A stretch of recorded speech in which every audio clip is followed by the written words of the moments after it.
എൻ്റെ കണ്ണ് കണ്ടോ നിങ്ങൾ?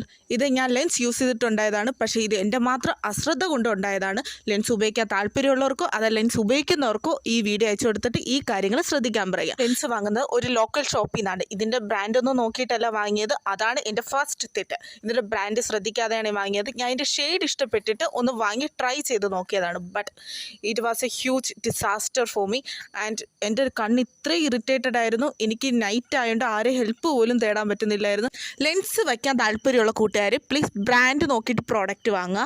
ഫ്രഷ് ലുക്കൊക്കെ കുറച്ചുകൂടെ സേഫ് ബ്രാൻഡ് ആയിരിക്കും. പിന്നെ ആരെങ്കിലും കൂടെ നിർത്തിയിട്ട് വേണം നിങ്ങൾ ലെൻസ് വയ്ക്കുക. കാരണം ലെൻസ് എടുക്കാനൊക്കെ കുറച്ചുകൂടെ ബുദ്ധിമുട്ട് അനുഭവപ്പെടാം. കാരണം നിങ്ങൾ പാനിക്കാവും. ഇതിന് മുന്നേ ലെൻസ് ട്രൈ ചെയ്തിട്ടുണ്ടായിരുന്നുകൊണ്ട് എനിക്ക് ഇത്രയും പേടിയില്ലായിരുന്നു. പക്ഷേ ഞാൻ ഇത്രയും ഇറിറ്റേറ്റഡ് ആയതുകൊണ്ട് ഞാൻ റിയലായിട്ട് ഒന്ന് പാനിക്കായി പോയിരുന്നു. ആൻഡ് ഇതായിരുന്നു എൻ്റെ ഈ ലെൻസിലിരുന്നിട്ട് എൻ്റെ കണ്ണിന് ഇത്ര ഇറിറ്റേഷൻ കൊണ്ടുവരുന്നത്. ഈ വീഡിയോ നിങ്ങൾക്ക് ഹെൽപ്ഫുൾ ആയെന്ന് വിചാരിക്കുന്നു. ഹെൽപ്ഫുൾ ആയെങ്കിൽ ഒന്ന് ലൈക്ക് ചെയ്യുക. ആൻഡ് ഇങ്ങനത്തെ ബ്യൂട്ടി ടിപ്സിന് വേണ്ടിയിട്ട് എൻ്റെ പേജ് ഫോളോ ചെയ്യുക.